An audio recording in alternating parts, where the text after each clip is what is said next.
Cidadão Silvestre.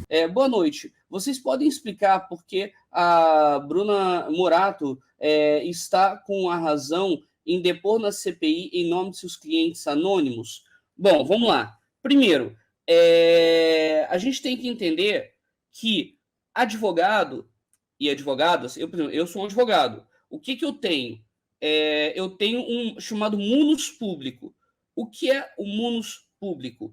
É a função do advogado na defesa de uma sociedade melhor.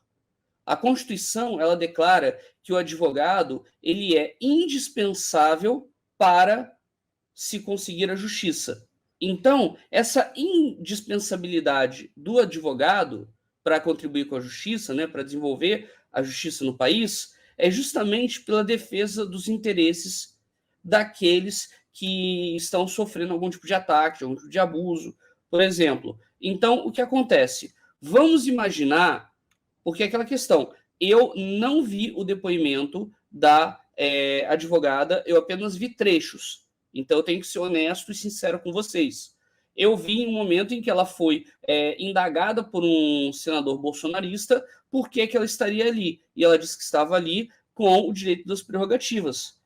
E aí eu vou dar um exemplo para vocês, tá? Um médico que trabalha na Prevent Senior, ele sabe do que a diretoria faz? Ele pode não saber. Assim como a gente vê em várias empresas questões que só a diretoria sabe, questões que são exclusivas daquela cúpula.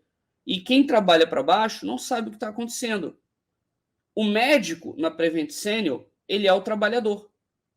Ele é a cadeia mais baixa nesse sentido de ligação com esse desenvolvimento. Obviamente, temos também enfermeiras, aquelas instrumentistas e outros tantos que trabalham no hospital. Só que quem tem o poder da caneta em receitar são os médicos. E aí, por exemplo, vamos imaginar que um desses médicos está sendo assediado para recomendar kit precoce. Ou seja, um medicamento que ele sabe que não é adequado para aquilo. Mas dizem para ele, olha só, se você não assinar isso, você vai se demitir. Você vai ser demitido. Aí, gente, é nesse momento que a gente vê a seguinte situação. Tem gente que coloca a moral e a ética acima de tudo. Tem gente que fala, cara, eu tenho minha ética, mas eu tenho minha família para sustentar. Ou eu tenho minha ética, mas eu tenho outras coisas aqui. Então, ou seja, você tem pessoas que elas são colocadas em uma posição em que elas não deveriam ser colocadas. O trabalhador, ele não deve ser obrigado a escolher entre prejudicar alguém ou se prejudicar. Ele está ali para prestar um serviço, para fazer um trabalho da melhor forma que ele tiver que fazer. Mas agora, se ele estiver sofrendo qualquer tipo de assédio, como esse é o caso, ele precisa de constituir advogado. Ele precisa de ter uma defesa. Agora, se a advogada fala, olha, o meu cliente é o Zé da Silva, e ele está dizendo isso, isso, isso. O cara é demitido, o cara não consegue emprego, sei lá por quanto tempo, vai ficar queimado nas grandes redes de hospitais, e ele vai ser considerado um mártir. Um mártir que eu digo no sentido de ele vai ser a única vítima colocada ali. É por isso, gente, que existe uma coisa chamada estabilidade sindical, que é para quê? Para que o dirigente sindical ele possa confrontar essa galera, possa confrontar o seu empregador. Obviamente que na categoria dos médicos, você não vai ter isso dessa forma, você não vai ter uma categoria unida dessa forma. Tanto é que o pai do Boulos perdeu a eleição para um outro e o Conselho de Medicina, salvo engano, estava dando apoio inicialmente às medidas do Bolsonaro, salvo engano. Tem que olhar porque essa informação eu não tenho certeza. Então, essa advogada ir até lá, ir até a CPI, ela foi convocada e ela tem a obrigação de expor aquilo que ela sabe e que não vai prejudicar os clientes dela. Então, por exemplo, meu cliente sofreu assédio. Ok, eu explico lá que ele sofreu assédio. Eu posso falar isso. Então, a prerrogativa, por que ela falou lá e por que é importante ela falar lá? Porque aquilo que ela souber e que ela tiver documentos que comprovem, eles têm que ser apreciados, independente dela estar advogando para alguém ou não. Na verdade, qualquer cidadão. Se você que está assistindo a gente sabe que existe alguma prova da Prevent Senior que ainda não foi juntado, manda para algum senador, manda lá para o presidente, manda lá para o vice, que é o Randolph. Então, a função social do advogado é de contribuir para a sociedade e é também de defender os interesses dos seus clientes. Sim, um advogado, quando ele fala na mídia, ele não é imparcial, ele é parcial, ele defende os interesses do seu cliente. Então, por isso que é importante a gente destacar a relevância, né, dessa matéria. E aí eu destaco também o seguinte: o Randolph Rodrigues, né, o senador, ele colocou assim no Twitter dele, ó, vou ler para vocês aqui, olha. Pasmem, além do lema lealdade e obediência, os médicos da Prevent Senior tinham que cantar hino dos guardiões com a mão no peito. É o que revela a advogada Bruna Morada aqui na CPI. O que era isso?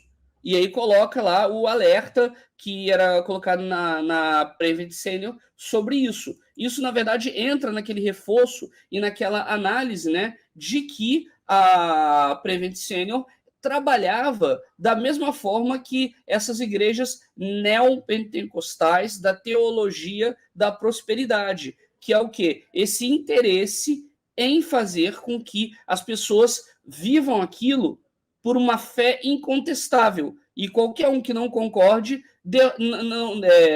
seja eliminado. Então, essa é a ideia, né? Essa estratégia desse pessoal. Eu fiquei muito feliz com sua fala, Bruno, porque você expressou do ponto de vista jurídico o que eu vou soltar um vídeo amanhã falando justamente sobre isso, né? Minha percepção é a mesma que a sua, ela está lá defendendo os interesses do cliente, o Marcos Rogério fala como se isso fosse uma grande descoberta e a CPI se prestando a isso, quando na verdade é o papel dela, especialmente em um caso, como você bem lembrou, que os médicos podem ser alvo de perseguição, de ameaças, né? Enfim. Tem um aspecto que você falou que isso se conecta com o meu curso sobre Gramsci, essa proposta que eu estou trazendo de analisar a relação entre dimensões de classe e dimensões culturais, para as pessoas perceberem que não é possível separar essas questões. Porque, por exemplo, a Prevent Senior fazia essa aposta ideológica de defender o kit Covid. Defender o kit Covid é uma atitude ideológica, não tem embasamento científico nisso. E eu estava até com a reportagem aberta aqui agora há pouco, que fazia com que, como você lembrou, fazia as pessoas cantarem uma música de rock, inclusive neofascista, né? Donos da Prevent Senior cantam música neofascista de banda de rock. Pois bem, essa ideia de você cantar essa música naquele contexto e tal, isso daí é voltado a criar unidade cultural e criar um elemento de... Você vê o uso da música. Música é uma expressão da cultura. Para criar um mecanismo de pressão em que ninguém pode sair daquela bolha. Você não pode criticar, você não pode pensar diferente, você vai ser perseguido, você vai ser... E essa lógica, que é uma lógica que as pessoas remontam e podem apontar para seitas, para determinados grupos ideológicos, esse tipo de lógica, ela foi uma lógica analisada pelo Gramsci, porque, olha só que coisa interessante. E por que o Olavo de Carvalho usa o Gramsci, falsificando o Gramsci? Porque ele que queria construir uma coisa para dar suporte aos interesses das classes dominantes. Ele queria construir uma coisa que desse suporte aos interesses dos donos, dos poderosos. E é o exemplo que você está puxando, são os donos do quê? Os donos da Prevent Senior. Os donos de um plano de saúde privado, que tem uma aposta do ponto de vista ideológico, mas que tem um projeto político e econômico de ganhar muito dinheiro com o quê? Com fragilizando o SUS, com o subfinanciamento do SUS. Então, para eles, apoiar o Bolsonaro, defender o kit Covid, não é uma coisa exclusivamente cultural. É onde a cultura e as dimensões culturais se conectam, então o tecido conectou com interesses econômicos e interesses de classe. Eu uma vez expliquei isso numa palestra e tiveram alguns alunos que depois vieram conversar comigo que ficaram muito surpresos quando eu disse simplesmente o seguinte, eu vou repetir aqui mais ou menos o que eu falei. Vocês sabem por que no Brasil é tão difícil a gente ter financiamento adequado ao SUS, a gente ter uma gestão profissional do SUS e a gente ter maciços investimentos no SUS, no Sistema Único de Saúde, fortalecendo a rede própria, ou seja, a rede estatal? Porque se a gente fizer isso, e fizer isso de qualidade, e de fato construir um SUS poderoso, capaz de atender às necessidades, cada vez menos pessoas vão pagar dinheiro a planos privados. E os planos vão ganhar, portanto, menos dinheiro. Então percebam, o Bolsonaro ter cortado dinheiro da saúde antes da pandemia, o governo Bolsonaro cortou dinheiro da saúde, está cortando dinheiro da educação, está cortando dinheiro para o orçamento do ano que vem da saúde de novo, mesmo durante a pandemia. Disse que o orçamento para combater a pandemia está garantido, mas o setor saúde foi prejudicado.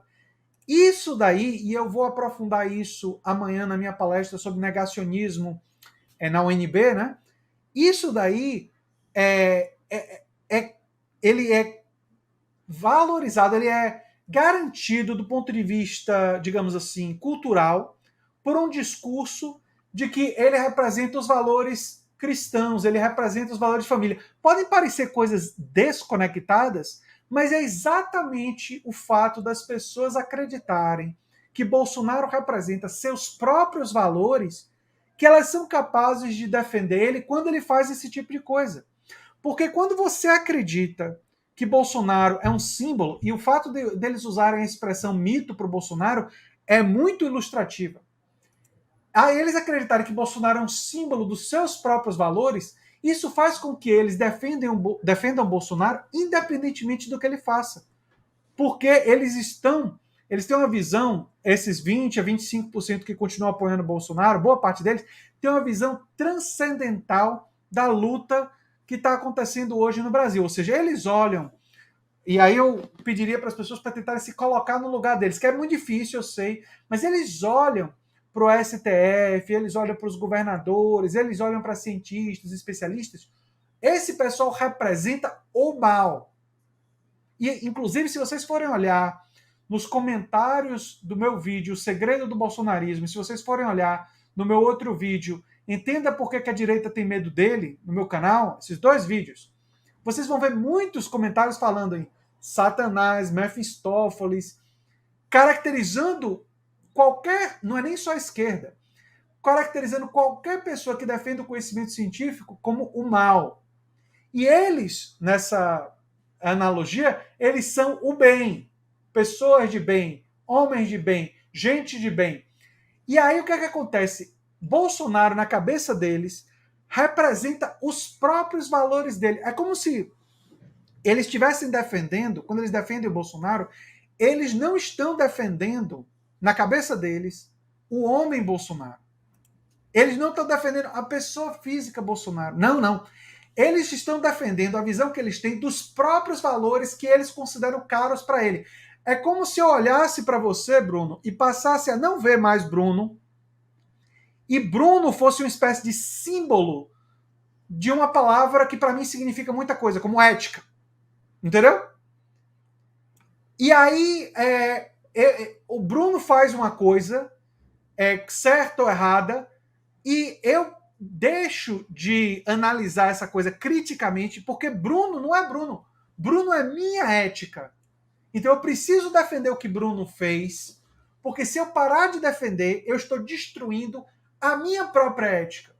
Foi isso, a operação mental que foi feita na cabeça dos bolsonaristas foi essa. E quem fez isso foram pastores neopentecostais, foram Olavo de Carvalho, olavistas e outros dessa extrema-direita reacionária. Ou seja, eles fizeram as pessoas criarem uma transferência mental de olhar para Bolsonaro e o governo Bolsonaro e não ver mais políticos. Por isso que Bolsonaro pode admitir, como ele admitiu, que tinha uma funcionária fantasma, a Val, e eles dizerem Bolsonaro é honesto. Quando uma pessoa é racional, isso parece loucura.